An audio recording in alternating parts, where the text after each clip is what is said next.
Welcome back everyone. In a recent video, I suggested that Surah 65:4 may be the most immoral verse in the Quran. Last prophet suggested the most immoral verse could actually be Surah 4:24, which reads, "And also forbidden to you are married women, except what your right hands possess." And then the stereotypical Muslim responses ensued. How's it immoral? Some people oppose treating other people as sexual property. I just read 424 and it has nothing to do with treating others as sexual property. These lies are insane. Common misconception is right hands possess refers to slave girls. This is dumb though. If Allah meant to say you can have intercourse with your slave girls, then Allah would have just said so, but He didn't. Stop superimposing your biased views on the Quran. So perhaps I made a mistake in thinking that when the Quran talks about owning women in a relationship that gives men sexual rights over them, that the Quran is talking about owning women in a relationship that gives men sexual rights over them. Fearful of making the mistake of reading what the Quran actually says, I consulted a thoroughly Muslim source based on the work of numerous Muslim scholars.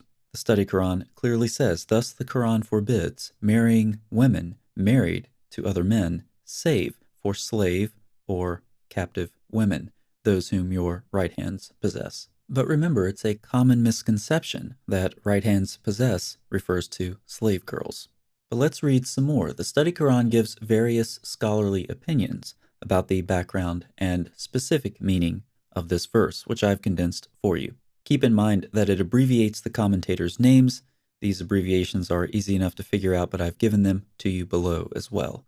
First, the verse was revealed at the Battle of Hunain, indicating that Muslim men could have sexual relations with or marry captive women, as long as they waited 1 month to ensure they were not pregnant by their former husbands. 2. Some commentators indicate that if a man purchased a married slave woman, his purchase effectively divorced her from her husband, and he was allowed to have sexual relations with her.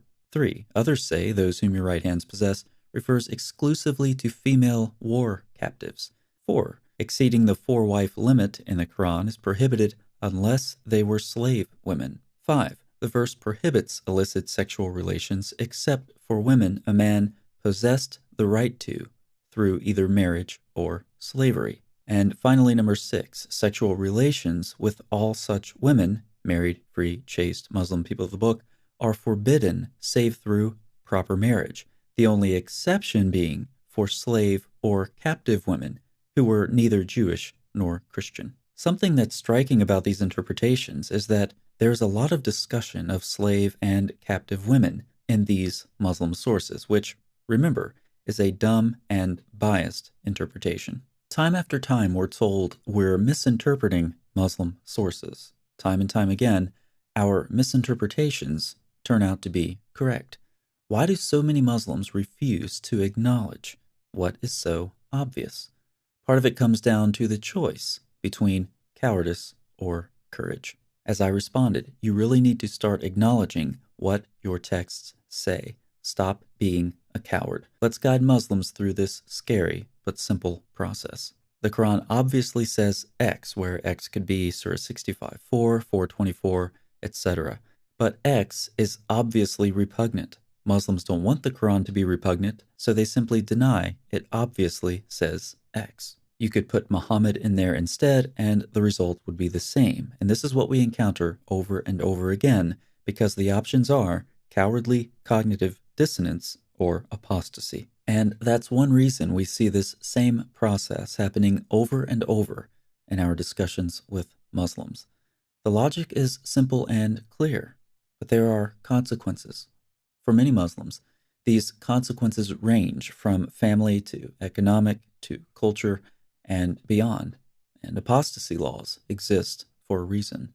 But as we keep banging on the echo chamber of the Muslim world, cognitive dissonance becomes harder to sustain, and more Muslims are seeing their choices with increasing clarity. Cowardice or courage? The choice is ultimately up to you. Thanks so much for watching. I'll see you next time.